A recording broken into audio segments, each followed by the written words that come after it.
So, welcome to the game of sales and marketing, my weekly Facebook Live. And today I have with Claudio Moldovan, like my guest. And it's a funny story how I met Claudio, because for 3-4 years ago, when I was running Elevate, I had booked Darren Hardy like a speaker. And I think I asked Darren how I can, if he knew someone who can promote this or help me or knows him. And he said, yeah, there is a Swedish guy. He's in my mentor group, and he's a really nice guy.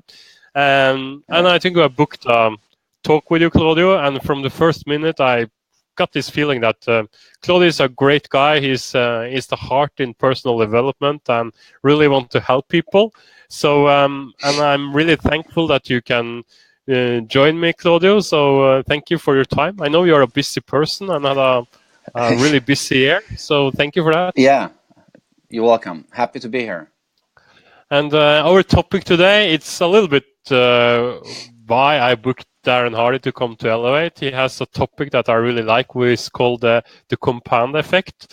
And when I work with entrepreneurs, like coaching, and I have a lot of my programs, and I talk with entrepreneurs and include myself, I think one of the biggest challenges we face is that we don't have the patience.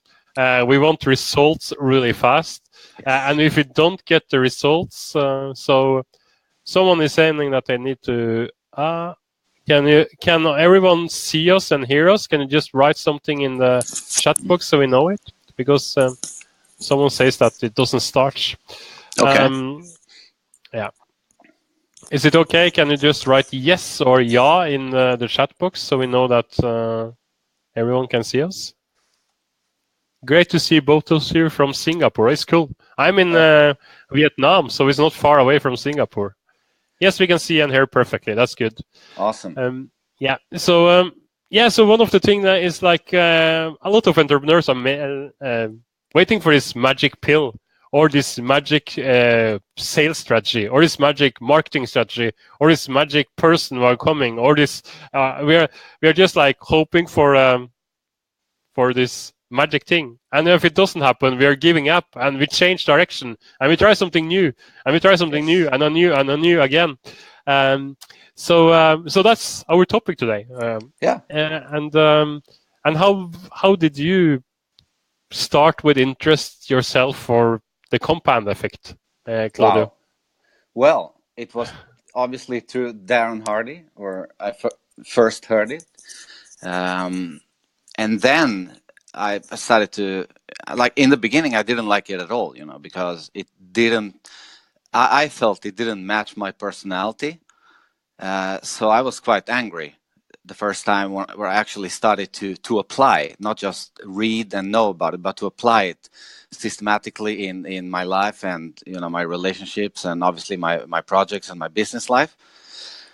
And yeah, but as we went along, I kind of like grew into it, and at one point I actually forgot something called Achieving Your Best Year Ever, which is one of the tools where you can use the compound effect on a daily basis. I forgot it on a plane after 6 months of compounding and writing in it and measuring myself, and it felt like I lost my child on that plane, So then I realized, holy crap, how did I go along without this for all these years? And I was so lucky that I started, even though I think I started a little bit late with it. So I heard it from Darren.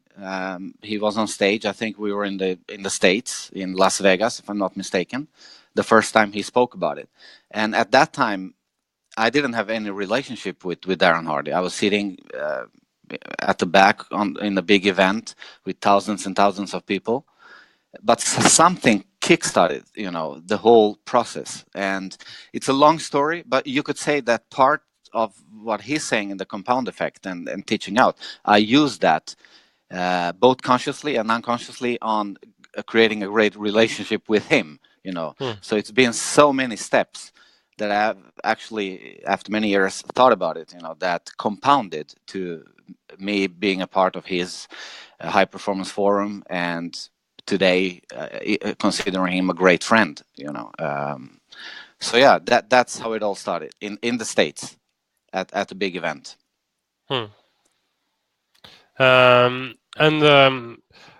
I see Sigurd. Can you not see or hear us because everyone else can do it? So can someone write to Sigurd that it's working or something to him? Okay, so can you please explain? Can you explain what the compound effect is, Claudio? Yeah, I can give it a shot. I mean, that's my opinion of it anyway. And that is, we live in a society and a world where finding the magic pill has been blowing out of proportion. Everybody's looking for the quick fix, the magic pill.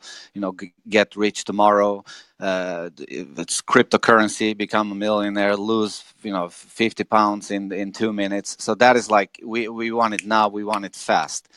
And the misconception with that concept is that we have to do something really, really great in order to make that leap.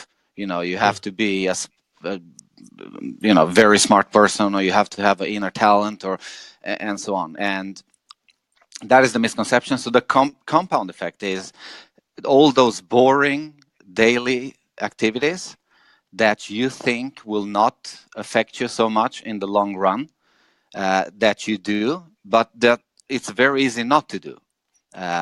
That if you compound and you don't think about the quick fix and the magic pill, once you obviously have identified which activities you should focus on, because it's not good compounding in the wrong direction. So you have to first obviously choose what key activities are going to take me towards my goals, and then you execute on those activities every day, every week, while you measure yourself, so you can see where you're good, or where you have to improve, or where you really suck. And when you do that over a longer period of time, you compound. And to give you a very, very simple example, I started doing 20 push-ups every day. I've been doing that for 7 years. Wow. So I track myself, and it doesn't matter if I'm in Sweden, if I'm in Romania, or in Singapore, or if I feel good, if I feel bad, it doesn't matter. It has become such a habit now. So I always do the 20 push-ups, and that compounds to over 7,000 push-ups a year.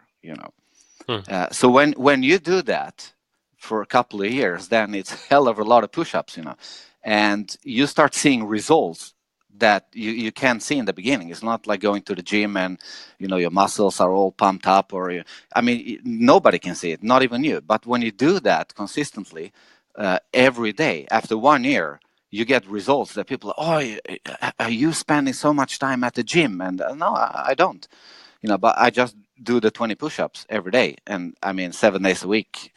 So that is one example of what the compound effect is. And that can be obviously related to business, to sales, to marketing, to creating great relationships, to your body, mentally. You choose the key activities, and nobody knows how long it will take. Some get the effect after 2 years, 3 years, but the effect will always come, both the positive and the negative one. So how do you? So let me say that I want to set up a goal that I want to reach in my business for 6 months. How do I choose what will be the key activities? Because that's also can be confusing. How do I find out what I really should do? Well, depends on the goal, of course. But we kind of know what we need to do. A lot of people are, applying for seminars and reading books and stuff like that, which is great, but everyone, my opinion is that everyone kind of knows deep inside what you should do and what you should not do. A lot of people call this money-making activities, so depending on the goal, you should ask what key activities, lead me to that goal, not only the fastest, but in the most effective way. So to give you an example, for me, one of the key activities is to meet people, connect with people, to contact new people, new prospects, the personal meeting, creating value. Those are some of the key activities, and as long as I do those key activities, I know I'm on the right track. But I could also sidetrack myself and say, hey, I'm going to design a very nice new website. I'm going to try to get more likes on Instagram and create all kind of stuff that I know it's not within my area of expertise, and those are not. It feels good to do it, but they don't give me the effect. Do you know what I mean? So just focus on the key activities.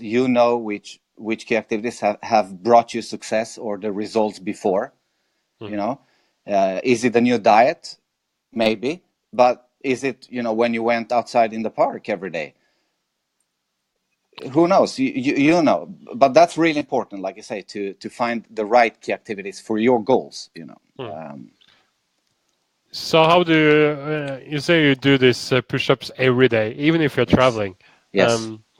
So you're a human like me. So what the day you wake up and thinking, "Fuck, today I'm not going to do it." How do you convince yourself to do it then? Yeah, well, you see, I don't have to convince myself anymore.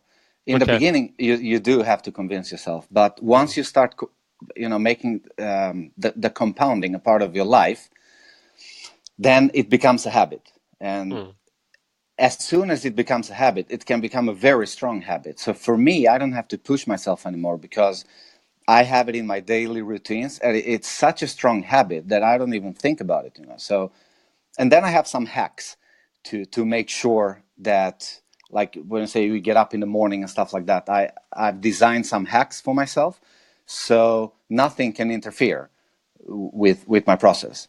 So, for example, before, and this is just personal, I'm not saying it has to work for everybody, but I know that as soon as I leave my bed, things will happen. The phone will ring. I get a message on Messenger, email alerts. I get another thought. I have to check it out. I'm lost. So I need to get the process going while I'm still in bed. So as soon as I open my eyes, I have some routines, that are in place in order for me to start. One of them is I have my written goals under my bed, prepared. I have a book that I'm reading, which I want to read 10 pages a day, that it's already prepared, close to me. I can be half asleep. I can still grab it. I have my phone where I write my daily thoughts every day, 365 days a year. It's close by. And then I start, with some gratitude exercise. That's the first one. I start writing in my phone. Then I read my goals. I read the 10 pages a day.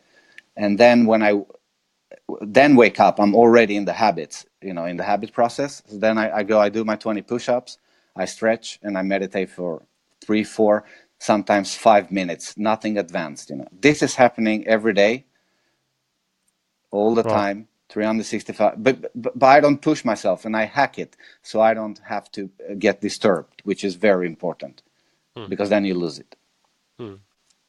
So how long time did it take you to get these habits from just pushing yourself to doing it? To do it, I would say, to be honest, after 6 months, it started to be a part of me. But it took, I would say, more than a year to become such a strong habit that I would do it anyway. And even 2 to 3 years to get to the point where I'm not even thinking of it being a habit anymore. So it's unconscious then? It's pretty much unconscious, and if I don't do it, let's put it like this: if I don't do it because it's such a strong habit, I actually don't feel good, and I don't let anything interfere with that. So sometimes, my lovely wife, she wants to just tell me something in the morning, and I always say, hey, I'm doing my routines, and I know this sounds like, well, what are you talking about? You should always focus on, but for me, it's just a couple of minutes, you know what I mean? And it puts me in a state of mind for the whole day, and, for giving her a love and focusing on the right projects. That is so important. that I sometimes wake up earlier, just to make sure nothing happens. So it's such a strong habit that I need to do. It's like drinking water. I need to do it consciously, unconsciously. I need to do it every day. So it takes time. That is, it doesn't happen overnight. So what have been some of your results out of starting doing this thing? So what changed for you? Well, kind of everything changed, because when I met Darren in 2010, the first time, shortly before that, I would say 2008, if I'm not mistaken, could be wrong, 2008 and 2009, I was working in Malmö as a social worker, low income. I was frustrated. I had heartaches every evening because I was overstressed. Just felt like I was going nowhere. I loved the job, because I met a lot of interesting people that forced me to develop my communication skills and to see solutions where everyone else saw problems. So I'm really thankful for that time, but I wasn't going anywhere. So then I took a decision to actually resign from that job. I had no money, and when I'm saying no money, I mean zero. It's not like 5,000 Norwegian crowns, zero.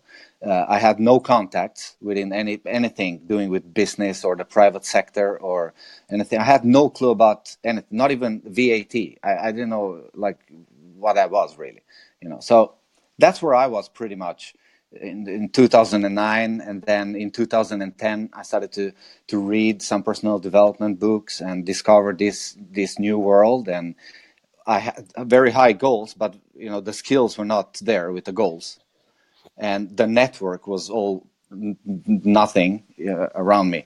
So a lot changed when I started to compound in the right directions. Like everything changed. My network grew. I started to create incomes from other businesses. I created concepts. I connected with influential people, and in time I travel all over the world. And yeah, I mean, and it has not been easy all the time. But if you compare what happened from where I started to apply the compound effect until now, and then you compare that to before, it's like comparing the ice age to global warming. It's totally. And I see people that I care about, friends, that have compounded, because everyone compounds in a way or another. They have compounded in the other direction, neglecting the things that they shouldn't neglect and doing the things that wouldn't take them anywhere and stuff like that. So after a while, the difference in lifestyle, mindset, even how you look, how you feel, your friends, it's so humongous. So I get shocked, and I'm thinking, hey, it's just been a couple of years. I mean, it's not 100 years, it's, let's say 7-8 years, and it's just such a huge difference. So, and the effect kicks in later, and that's why people don't have the patience, of course, to wait 3 years or 4 years. But if you do, wow. Yeah. So I'm a firm believer of, and that's why I'm using it. I'm doing it. So not just talking about it. And I adjust. I actually asked Darren in 2012. I think it was in San Diego. I said, "Do you track yourself and everything?" And I said, "Of course," because he's using the same tool that he created for himself to do that, like I do, and other people do. And I said, "But how do your weeks look? Are they perfect? When you compound it, when you track yourself and your goals and everything?" And he said, "No, they're far from perfect, but that's not the issue. The most important thing is to get into the flow of compounding, the habits. So even if it's not perfect, as long as you do it and you do that small thing, that extra call, if we talk about the sales, or, you should maybe follow up on someone and you're tired. And, it could be easy to do it, but it's just as easy not to follow up. And you can say, hey, I'll follow up tomorrow. But deep inside that, you should follow up now because you just met at a conference or at an event. And now is the time where everything's hot to do it. And you don't do it, Those are the small things that I think if you don't have a system for it and you haven't created habits of doing that, or it doesn't come naturally, maybe you're super talent, all right. But if you're not, then that's where the compound effect can help you in a lot of ways, to get what you want. I think it's quite, and also a lot of the listeners today, I know they are entrepreneurs, and one of the things that I help most entrepreneurs with is sales and marketing, and Yes. and one of the thing is like, this tomorrow thing. I'll do it tomorrow. I'll do it tomorrow. I'll do it tomorrow. Sorry. Why do you think people like to procrastinating and wait tomorrow all the time? What is it with? We have a goal, something we really want to do, but we don't want to do it before tomorrow. So why is it like Wow. this? I mean, do you want the complex answer here, or the simple one? Let's say it happened to me today, and it happens every damn time. I sometimes go to water the plants at my father's house because he travels a lot, and right now he's in Australia, so he's like, "Oh, have you watered the plants?" So I'm going to water them. So I decided one of the compounding steps is not to take elevators anymore. Okay? So wherever I see stairs, it's like, candy for me. I'm going to take the stairs. But every time I walk into that stairway and I see the elevator, even though I know I'm conscious about it, the brain goes, take the elevator. And my body follows the brain. And I'm like, oh, not again, not again. And this is every time. And to answer your question simple, our brain has evolved to choose what's easiest for the brain. Always choose what's easiest to protect you. Don't leave your comfort zone. Stay safe. Don't take the stairs. You can take the elevator. Don't do the compound effect. It's going to take too many years. Find a shortcut. Something that can get you reach the results today. So I think the brain is the problem, and we need to hack the brain. And for that, you need a system to do it. Yeah, that's my personal opinion. Why we always procrastinate, and sometimes people feel there are certain characters that I met, and I'm one of them, that we kind of feel bored when the status quo is upheld. So we feel most alive when we're stressed. So that could be something also, that we kind of want it to procrastinate, because then we are pushed and pressed and stressed to do it in the last second, and you kind of get a high out of it. So I think that's a contributing factor too. And another thing, I see that we get some questions. I will answer any questions, and I will ask Claudia about the questions. So just continue with coming with questions. And let me see what we got there. Yeah, and another thing, so you say that our brain is made to do it easy. Yes. But we get better result if we do the hard way. So it's a kind of confusing thing. Yes, it is. I mean, I'm not saying we get better results if we do it the hard. Depends what you do the hard way. Or the difficult way, or not the hard way, but the difficult, or the more, takes more from us. Yeah, it's the voice. Oh. So some Claudio disappeared. So I hope he will get back. So just keep wait a little bit, and we'll see if he get back to us. And you can just continue with asking questions when we wait for Claudio to get back on the line. I think one of the funny things for me with the compound effect is that I think I always know what I should do, but I'm not doing it all the way.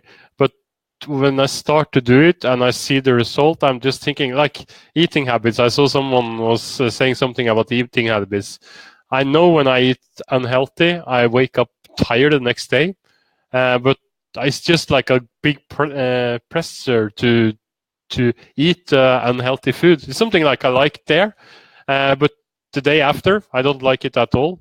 And that's also something with the compound effect, that things were really hard for us or easy for us is will make us away from the goal. But if we do the easy thing, we get, or the hard way, we get it closer to the goal. I'll see if I reach Claudio here, so we'll see if he can get back to us.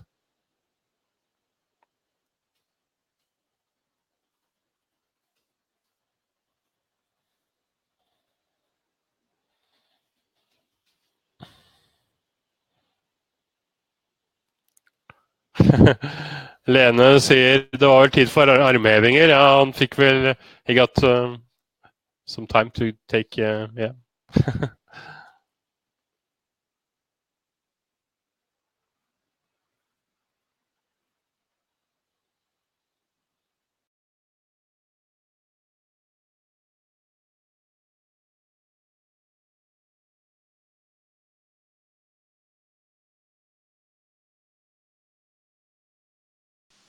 Am I back? There you are. Yeah, I could see you and myself all the time, so Okay. that's weird, but I'm back. Yeah. Okay, then you can continue, because I lost you. I don't know if the rest of you lost you or they lost me. I don't know, but okay.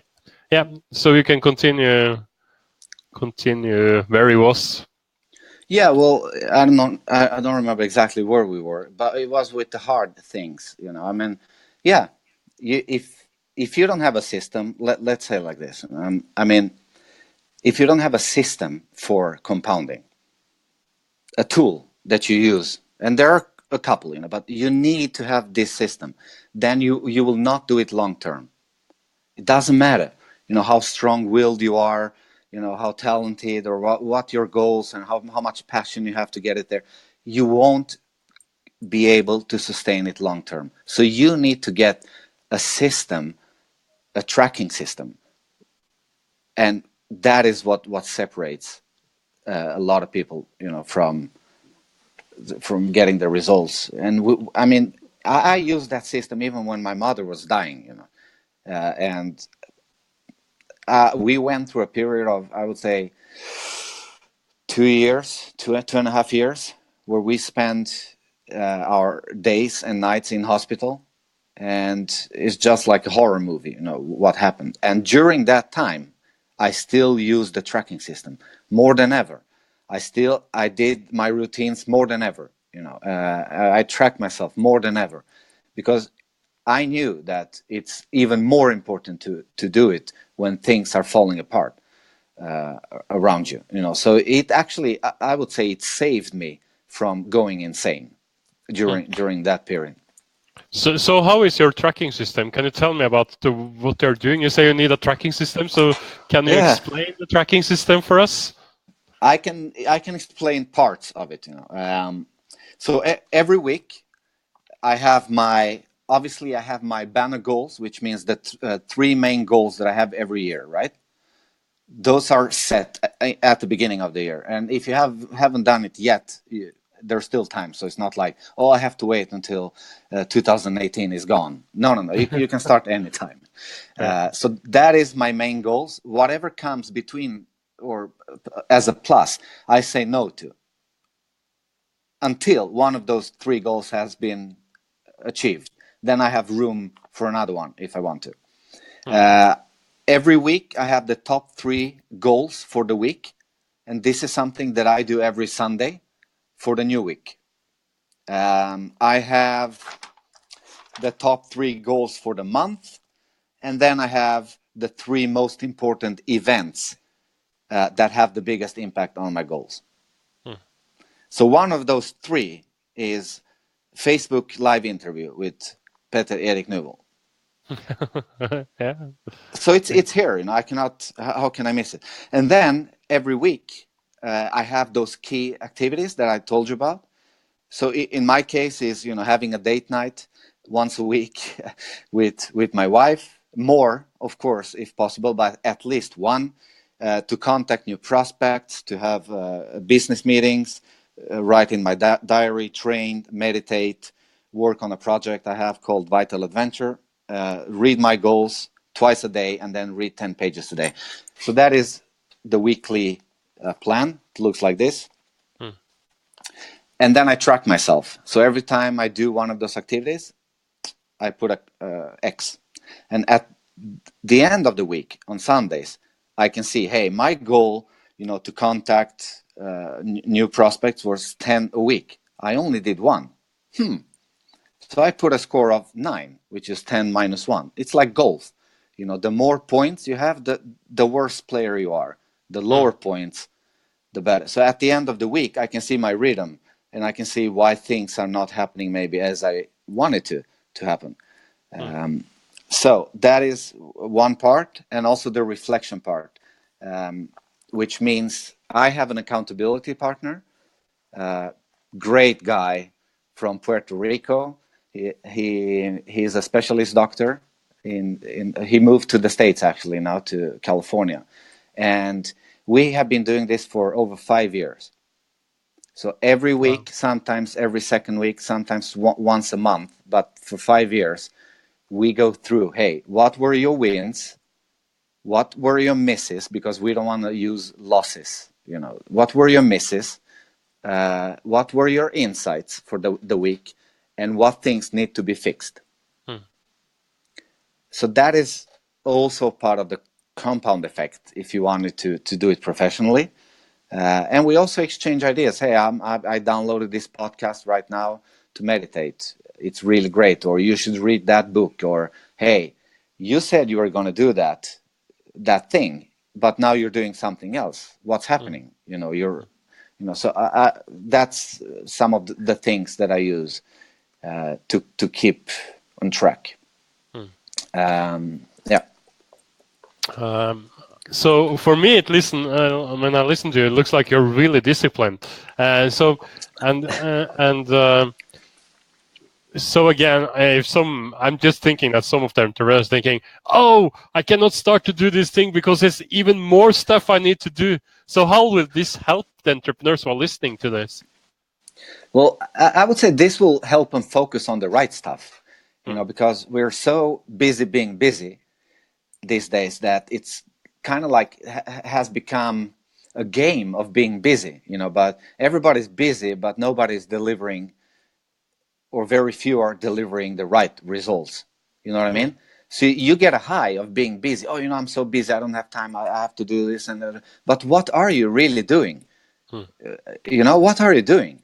Because you're still not getting there. You're still in the same situation. You still have the same frustrations. You just become more and more busy. And, at times I'm guilty of that myself. So I don't want to, say to everyone else there, but what this does is that it helps me to see through the clutter and to focus on what's most important. Because it's so easy to be busy with so many things, and then you miss the opportunity. You miss, doing the right things. You miss following up the right person, because you don't see it clear and you don't have the system for it. And you just become busy and you become older, and then you lose your energy, and yeah, you're still not where you want to be. So. I love it. Charlotte is asking, what held you motivated to reach your goals? Well, first and foremost was that I had the system, so once you create the habits and you know what your goals are, then you don't need to get motivated. You just do it because it's a part of habit. It's like asking, hey, what keeps you motivated to brush your teeth every day? I mean, you just do it, so yeah, that is the beautiful part. If you get this concept and you start using it in your business or your personal relationships, or you don't need to think, oh, I'm not motivated today, because it has become a habit, and you'll just do it. And that is a huge advantage, because motivation comes and goes. We all know that.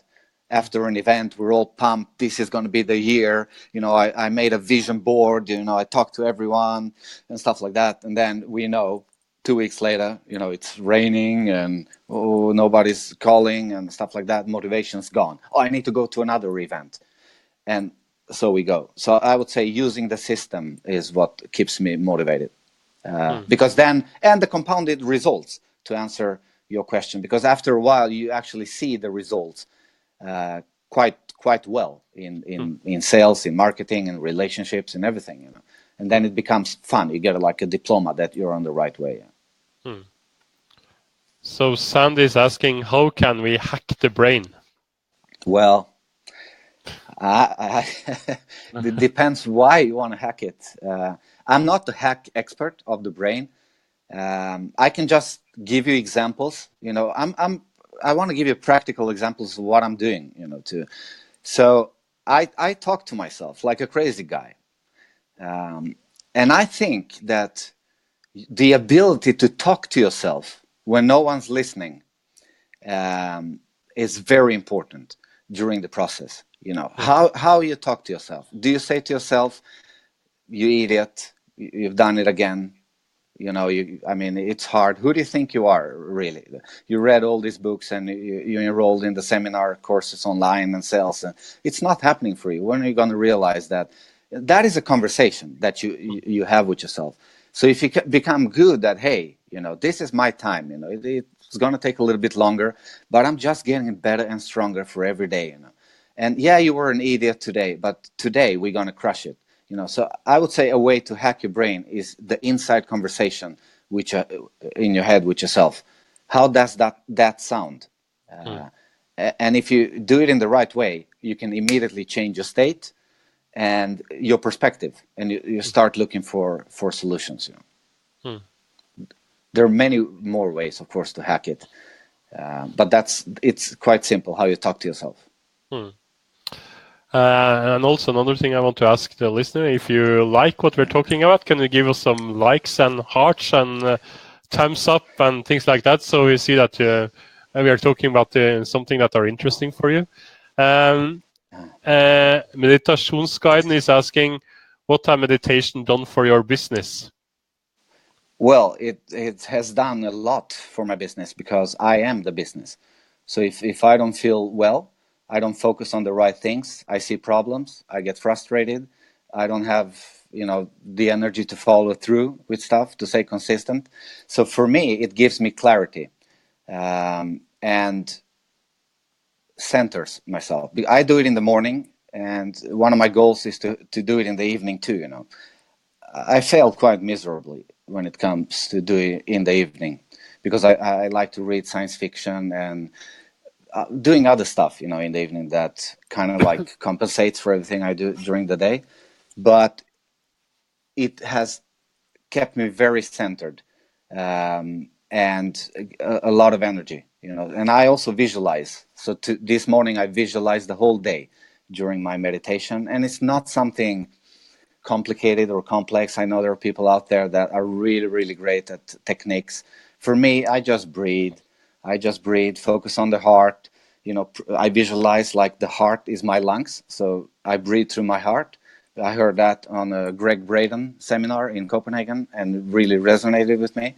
And then I visualize. I visualize the day, how I want it to be. You know, so I actually visualize this moment with you guys and with Peter Erik, and only for a couple of minutes. So yeah, kept me centered, and I think healthy, you know, because it has a very great effect on your body and the lymphatic system when you breathe in a different way. But again, I cannot say 100% that's because of that. But I love it. Yeah. And your Kilimanjaro friend, Yeah, Margrethe, is Margareta. asking, did you do this on Kilimanjaro? Yes, I did. Which one? The push-ups or the? Yeah. Well, Kilimanjaro. Nice to see you again, and yeah, it was really cool to climb it together. What I did was the brain hack in Kilimanjaro. Yeah. Because we were so tired, and I know Margaret, she was there with us, so she can say that it was not easy, you know, to do it. And at one point, it was so hard that I started to have this conversation with myself to hack the brain, just to be able to continue a little bit more. And this time the conversation was with the angels and the demons, and they were all there. And I said, hey, I mean, I'm surrounded by old angels that have been with me for thousands of years, and I was one of them, a colleague. And right now they're going to help me. And, I went like that in my head, just having a conversation that I'm so strong, and I can fly if I want to, don't push me. So that conversation actually helped me a lot on the last stretch of Kilimanjaro, which is brutal. The first process is nice, it's hard, it's beautiful, but the last stretch is brutal. And everyone that has been there on the last stretch can tell you that, to go up the last stretch and come back. So yeah, the compound felt helped me prepare for that, because I inserted some other things before the trip that I did it 1 year prior to that. That's when I started to do the stairs instead of elevators. I started to drink a lot of water to get myself accustomed with that. And yeah, so more questions? Yeah, I have some more questions for you. This is more like sales and marketing again. When I work with online entrepreneurs who want to start to sell their products online, so many are frustrated with they not getting the result they want. And when I look at the result, they're quite good. Okay. Yeah. So it's all about this magic pill we started with again. So why do you think everyone, or we human being, are expecting fast result, and we don't get it, and we feel miserable? I don't know. I mean, I think the brain wants what's easiest. And I don't know if you agree, Peter, but we get bombarded every day with messages and influencers. And, just I opened my phone on Instagram, and it's, Ty Lopez with 6 cars, the Ferrari, the Bentley, and he's in the garage, and everything is online, and orders are clicking in. And, then we have obviously Gary V, which I really love a lot. And when you see him, all the action and stuff like that, I think we compare ourselves more today than before, because we get access to all those people that are there, but you don't see the process that took them there. You just see the results, right? And you think, hey, he has 100,000 views, every. I want to hack the system to get it tomorrow. So I think the brain wants what's easiest. Second thing, we compare ourselves to people, but we don't see the process behind what took them there. We just see the results, and I think that's a pathway to failure, when you start to compare yourself too much, because then you get frustrated. You think that, getting 10 customers, which I think is great, a week, let's say, or a month, that sucks compared to, that guy or that girl, that and so on. So, and it's hard not to compare. You have to remind yourself. Well, I compare myself too. I'm like, what am I doing? Like, things are not happening fast enough. But I have the tracking system, you see. So I don't have to fool myself, because at the end of the month or the year, when I look at all the stuff that I've done, achieved, compounded, people I met, it's all here.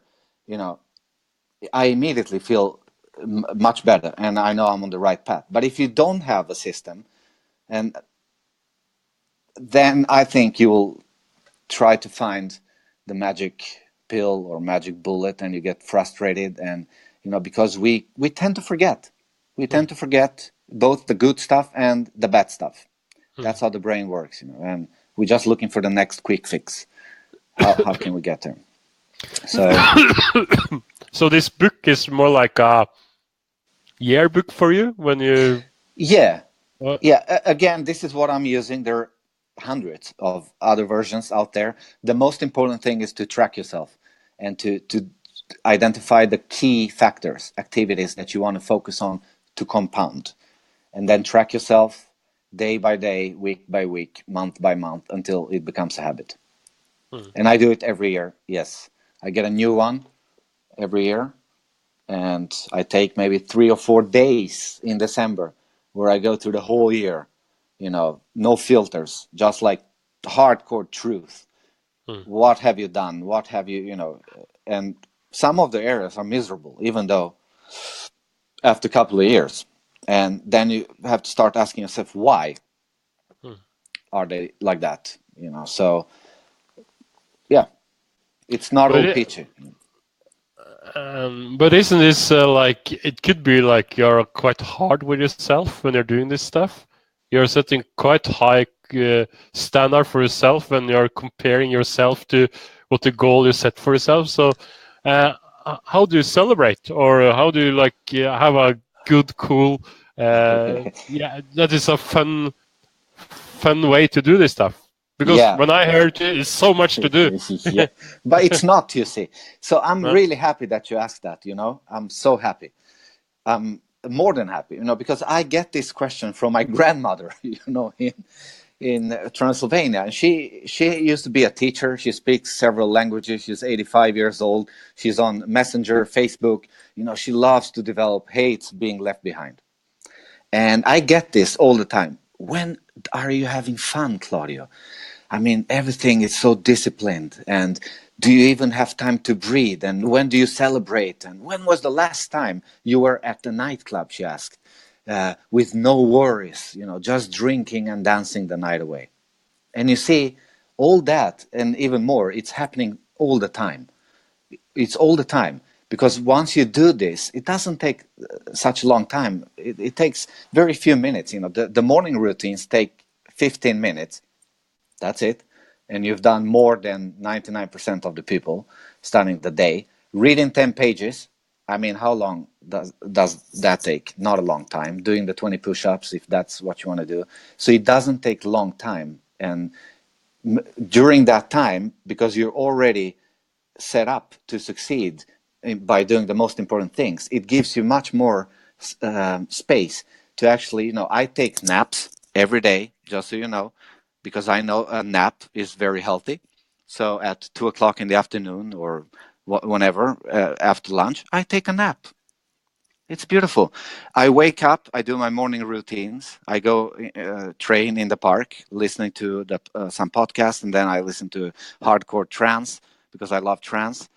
Um, I come home, eat something. I start my days at 1 o'clock, and sometimes I eat lunch and I go for a nap straight after. Because it's not about the hours that I put in; it's about doing the right things and knowing I'm on the right track. I travel maybe 15 to 20 times a year to different countries. When I do that, I work maybe 16 hours efficiently.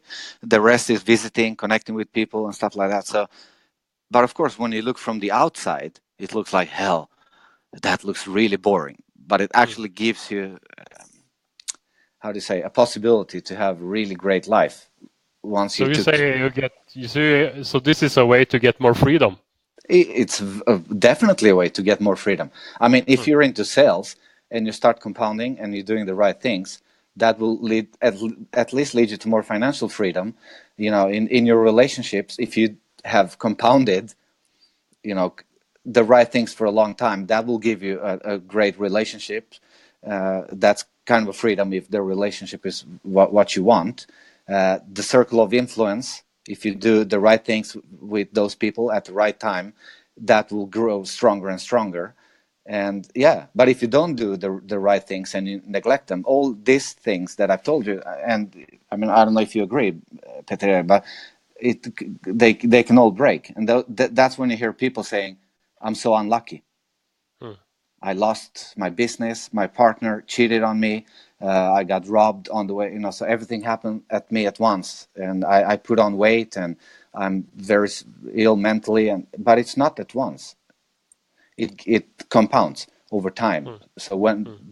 the effect comes, it feels like you're unlucky, but you actually did some things the wrong way during a long time. So I would say it gives you much more freedom if you have done your key activities and you got it out of the way and you don't think about it as a habit. Hmm. Because Hmm. again, Yeah, if it's a habit, you don't feel like, oh, I'm so disciplined, and I'm so focused, and I'm not at all.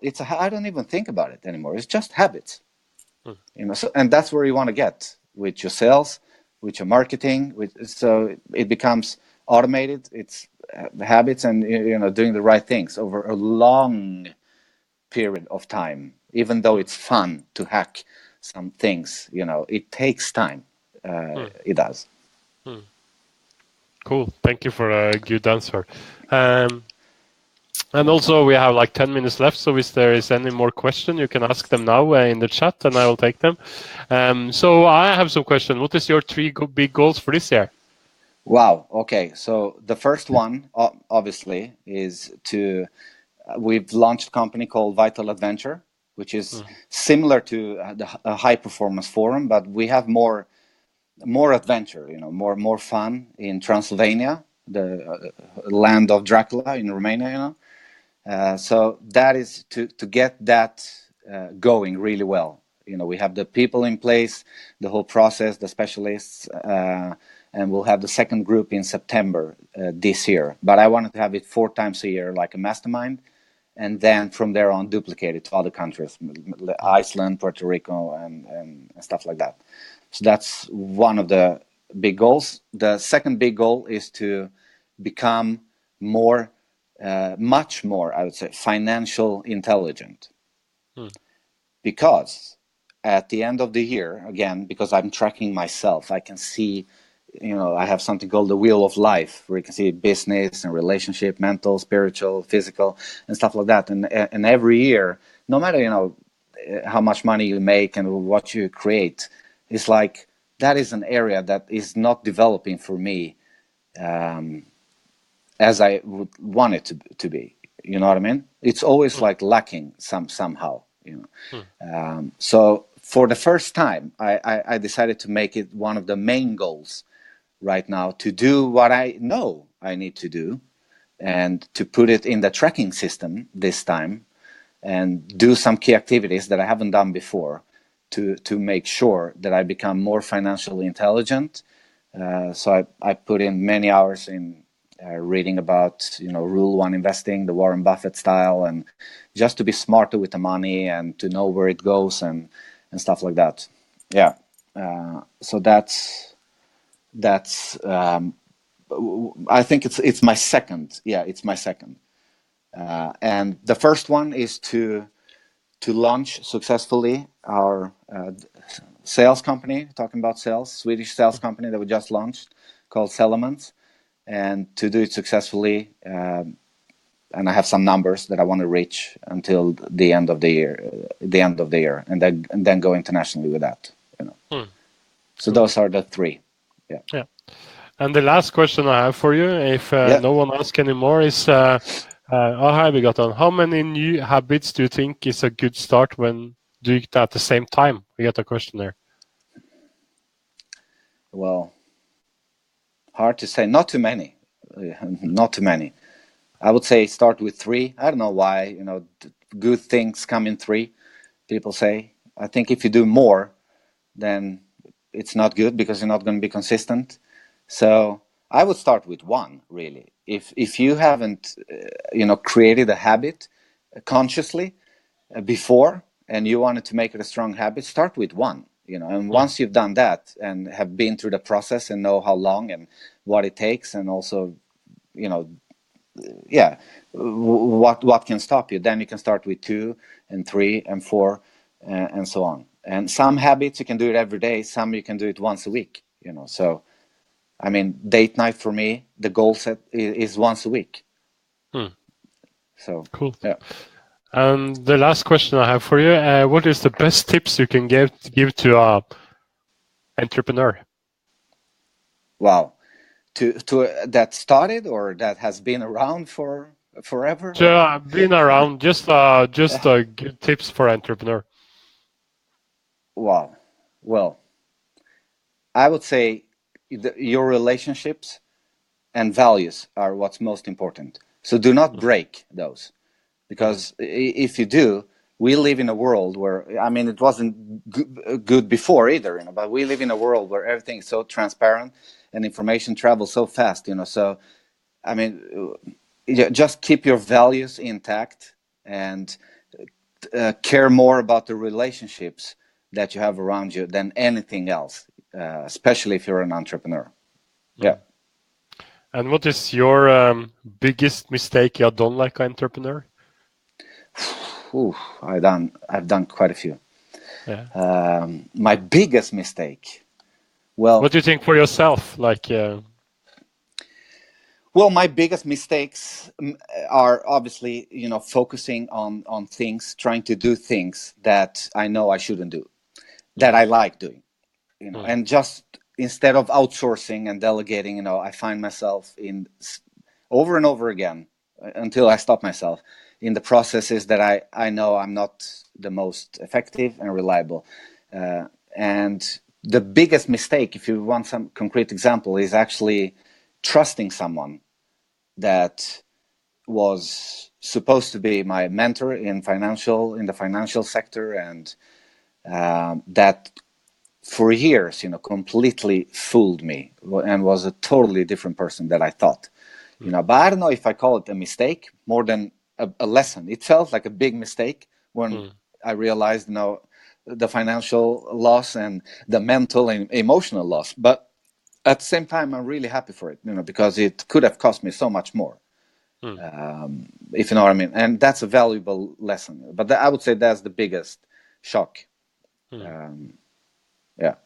For me to trust the wrong person. And Thank you so much, Claudio, that you could join me on this live show, and it's really inspiring to listen to you. And I also will do some more compounding in the future, I think, after listening to you. So thank you again, and thank you for all the listeners. Yeah.